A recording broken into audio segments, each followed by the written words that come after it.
CA.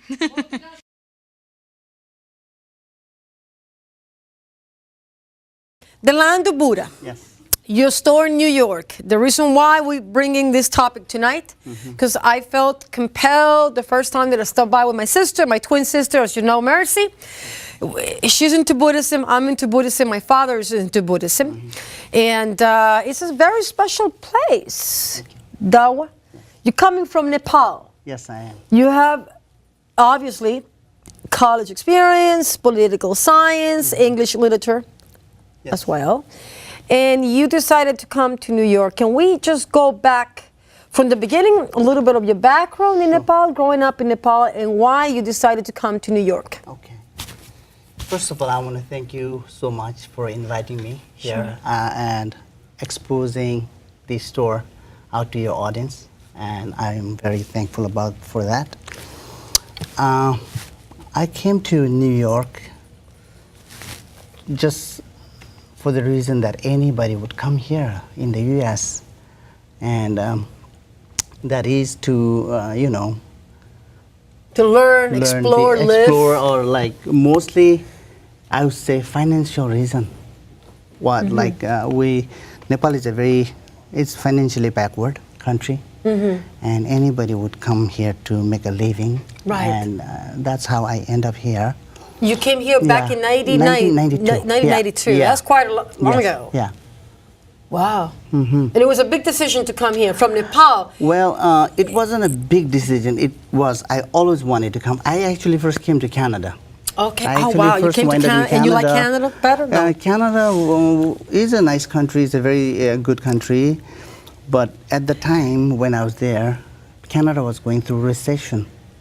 The financial, the situation was not as good in early 90s. Right. So I had to, Make a decision. make a decision, and I had a lot of family in New York, so I came good for you. back and forth. Good for you. And I found New York had much more opportunity, job-wise and everything. It's more challenging, too. Of course, it is more challenging, but at the same time, there is more opportunity. Right. And And you decided, so here you are. Yeah, that's now, wondering about your store, because there's a lot of places in New York, there's a lot of businesses in New York, as we know. Yeah. Your place, like we were speaking on the phone last night, is such a special place. As soon as you walk in, you feel the energy, you feel welcome, you feel loved. Yes. If you have questions, your workers are so willing to answer any question. Yes. It's a very special place. Thank you. Can we talk a little bit about how you came up with the idea? Actually, And the Land of Buddha. Yeah, Land of Buddha is a store that is meant to be like a boutique, like any other Tibetan store in the beginning when we opened it. But then I kind of had a feeling that, the name has to match all the product line and everything. I could not say Land of Buddha and start to sell all the clothing only. Right. So I thought maybe I should do everything that is related to Buddhism, because I do have a sort of a background in Buddhism, and I myself actually, just by doing that kind of business, learn a lot myself. When I go there, I feel like not too much of a store, but it's a place where I can share my experience with my customers. Right. Or maybe some of the customers, they're even more educated in Buddhist, and Buddhism, yoga and meditation. So that place became like a place for me to enhance my own capability in this field, which I'm Buddhist by Buddhist, by choice, by birth. By oh, birth. I like I was that even born better. Buddhist, yeah. Okay. And then, but when you say that in Nepal, actually, you could be Buddhist, but you may not know whole thing about Buddhism. Interesting. Buddhism could be like a culture. It's a way of life. Way of life. It could be. People do not deeply understand the philosophy too. Although they know they know the core value of Buddhism, which is the most important thing to do. But when it comes to deep philosophy, people would go to temple and people would do prayers, they would go malas and all of that. But when it comes to real Buddhist knowledge, it may be, somebody who is read, in the book may know more than who is actually practicing over there. So it could be, the difference is sometimes it could be cultural thing over there. Right. Everybody is doing this, so I'm going to do it too. Right. And it makes you happy, gives you peace of mind. Definitely. Buddhism is not a religion that is dogmatic. Did I say that correctly? Not, you said not it faith-based. perfectly, not rightly, perfectly. Not faith-based.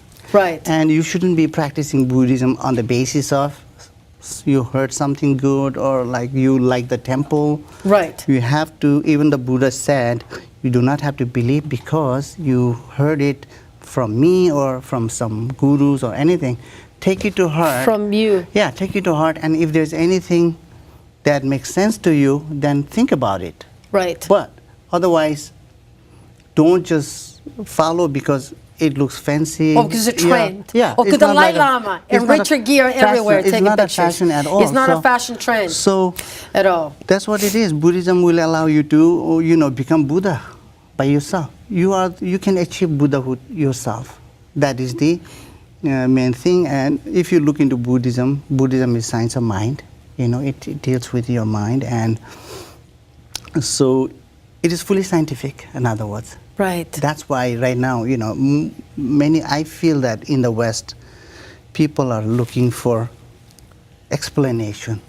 They are not ready to believe blindly, especially the new generations. Right, right. Now, when you do that, and they go into Buddhism, and everything starts to make sense to them. So, I am feeling that eventually in the West, Buddhism is going to grow, very, in a rapid way, just because it has all the logic that they want. It is not a blind faith at all.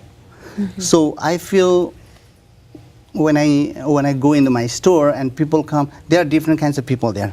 Right. Some people are just curiosity seekers. They just come there. They want to know what's going on. They wonder.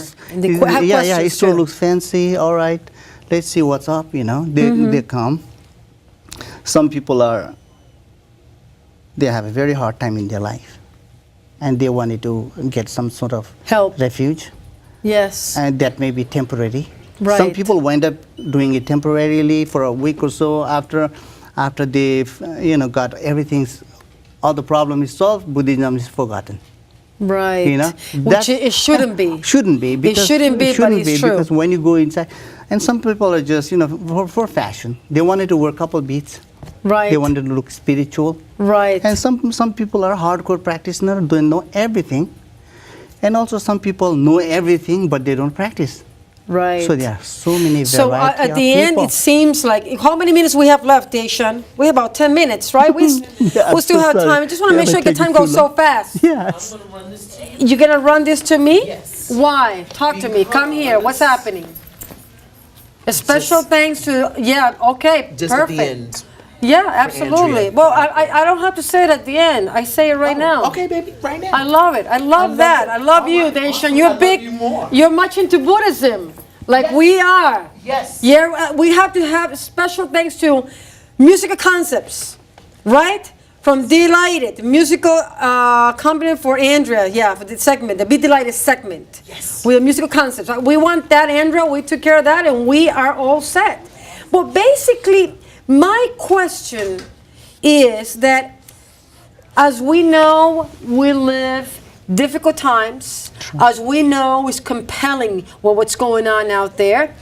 The world seems to be collapsing. There's problems everywhere. Yeah. People are killing each other. People are dying. Children are dying. Yeah. For political reasons they not even know. They not even understand. Syria is a big problem. Thank you, Andrea.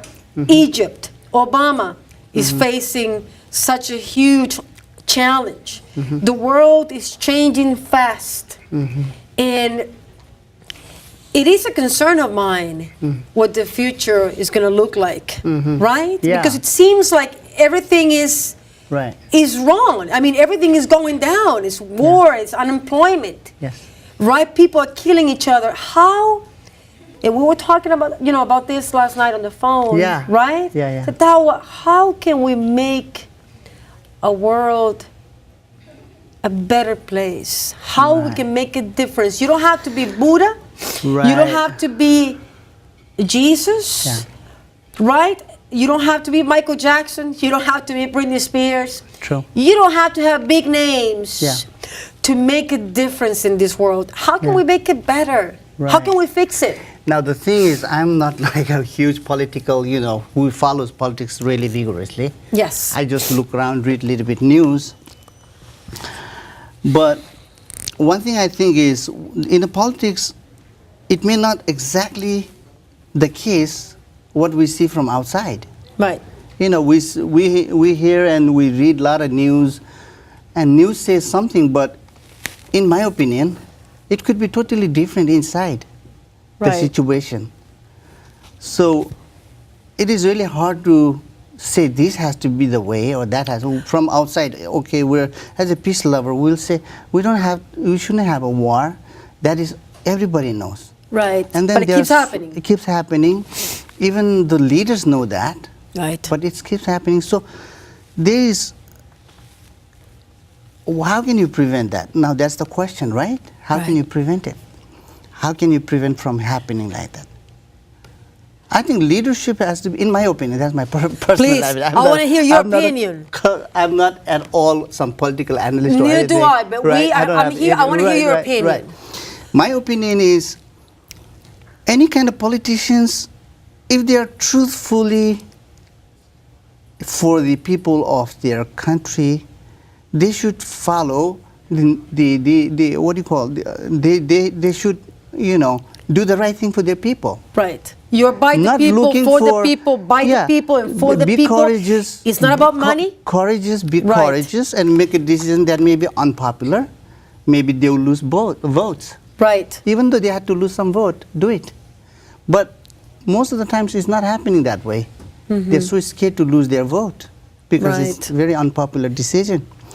Right. So, for that reason, even like let's talk about the immigration case Right. like we have the immigration reform bill coming up. It's over in Congress, right? Yes. Everybody knows that it has to be resolved. Everyone knows that it has to be resolved. It has to be solved. You cannot. Now, You can where- only where avoid is the that subject getting so stuck? long. Where is it getting stuck? Because I feel every party members, maybe Republicans, or even Democrats, who gets to take the credit for that? Right. Where is the vote gonna go after that? Right. That kind of calculation is made. Right. And done things in that way. Right. Instead of, okay, this is national issue. And, This is a national problem, it's a national They're issue. not thinking that way. Right. So politicians must do things that is really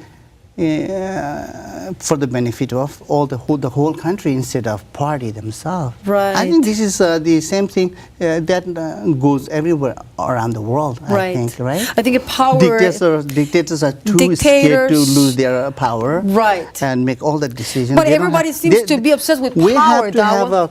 have a leader that is like a king of Bhutan. I don't know if you know that, but King of Bhutan actually gave democratic system to his people. He said, hey, I don't want to rule as an autocratic ruler anymore. The world has changed. You guys have to have a party. Right. You guys have to have a leader. You must select yourself.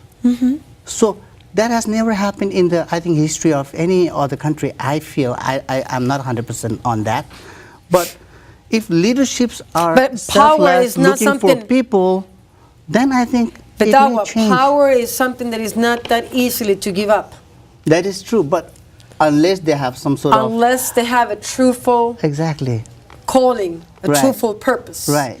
Right? But this brings to the equation the Dalai Lama. Yeah. I'm a big fan. Yes. I love his books. Yes. The Art of Happiness. I sell them over there in this You store, sell yes. them. You got Yeah. It's endless. Yes. The kind of stuff that we get in Yes. your store. We have all kinds of Yes. wonderful books about meditation. Yes. How to meditate. How to Right. put your mind in silence. Yes. How to live in peace Yes. and harmony. Singing bowl is something that I do. The sound, sound bowls. Yeah, she explained it to us the first time she made that sound. This is the thing that I do in my store. I have the huge variety of things like that, and I'm one of the master on that. I love that. I teach people how to do it. I teach people how to meditate. How you call it again? Singing bowl. The singing bowl. You could say healing bowl as well. They have different sizes, different, yeah, right? They're have all little in ones. different sizes and different shapes, and they produce different vibrations. Different vibrations, right. In terms of singing bowl vibration, you can actually pick up your own bowl by, listening to the sound and how you connect with that, how it makes your mind calm. And another thing it does is also, we use singing bowl prior to meditation just to settle your mind down, right. Center yourself. How can you slow your mind down when you have so many crazy thoughts going back and forth? Let me tell you something, Sissy, I'm not one of the, I'm just like anybody here. Right. Even in my store, when I go there and when I talk to people about this all kind of stuff, the benefit is to me. It reminds me of that teaching. A lot of people sit there and talk about Buddhism. I tell everything I know, little what I know. Right. I'm not like a huge guru or anything. Right. But you share your experiences. People tell me their thing, and this is like a ground for everybody to come and discuss things. If you read, I'm so proud. Beside making living out of my what I do. Business. I also feel like I'm doing some service. Right. And I constantly receive emails from customers. Thank you so much. I have a judge from Ohio. Just send me an email. Dawa, what did he say? He said, Dawa, you're doing a great job, great service. Besides buying like thousands of dollars worth of statue. Right. I will tell you one thing, I don't just sell things that makes money. Right. I don't necessarily just put things out there to make money. Right. It has to be related to my area. Right. Has to be to that your way. way of life, the way you see the world. I'm limited to what I do. Yeah, you see those letters? Oh. You see those credits? Yes. What does it mean? That we are out. You see? I told you Thank you, Sissy. on the phone last night. Dawa, my boy, you're not going to... Mercy, you can't step in. Be careful with the cameras. You cannot... All the New York customers, by the way, join the mailing list. Yes, I'm going to join the mailing list. All of us are going to spread the word, the land of Buddha. LOBNY.com. Yeah, once again, that said again? LOB as in boy. Yes. NY. It stands for Land of Buddha, New York. Land of Buddha. Short, LOBNY.com. Please go to my site and join my mailing list. We do promotional event once in a while. It will be once nice, a year, Dawa. We cut the price into 50%. If you have some readings. Please, New York customers, all the aerial customers we can make to my store, not out of state who cannot come. Right. Because we send you email when there's a big promotion. That time, everything kind of becomes very, very good in a price-wise. But let me ask you, Dawa, do you have readings over there? I know this is a very small store, but do you have people coming to read and talk about... Because people, all of us, bottom line, everybody wants to be happy. Yes. We have a lot of readings. Forget about where you come from. Forget about how much money you have in your account. If you have a successful career, if you suffer from anxiety, if you have problems you want to get over, if you have a relationship that you want to get over, if you're broke, or if you're sad or you're alone, whatever it is, each one of us wants happiness. Everybody does. This is like anybody in the world, we have a common thing, happiness. Everybody wants it, but how to achieve that? How do we? And what is how happiness? Do we achieve it? We have to get into a deeper study of that. What is happiness? What do you mean by happiness? We're not talking about conditional happiness, not like some conditional happiness. Yeah. Now you bought a new car. Based on money. Yeah, conditional happiness is not what Buddhism is all about. Right. Permanent happiness of mind. How do you do that? How do you achieve that? Things like that is something that you have to. It takes time to do it. It's there. First up, you need to know what is in there. Read up, get to know the philosophy, and then next phase is a practice, becoming mindful about the practice itself, and that's a total new journey, because You cannot know things and try to practice. Right. So first, you need to read. You need to read. Watch video. Learn. Those are the things that I have. One of the top authors, Robert Thurman, Eckhart Tolle.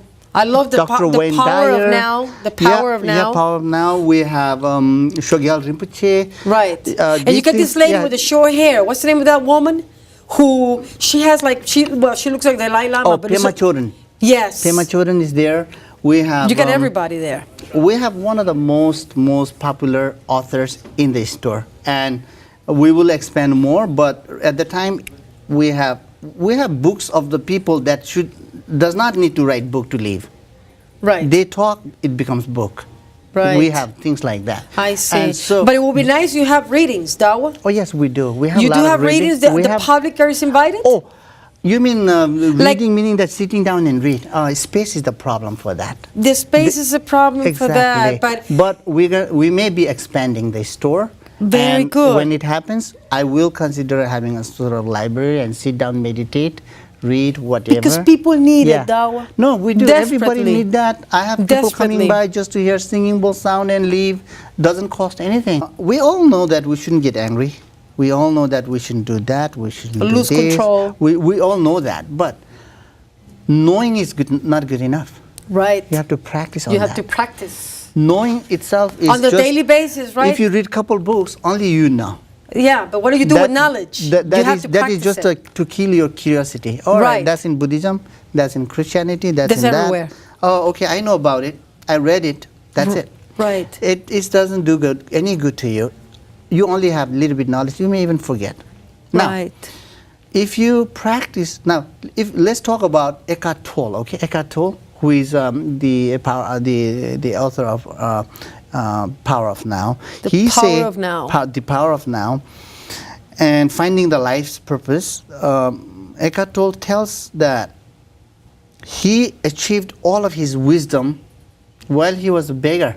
He was homeless. He's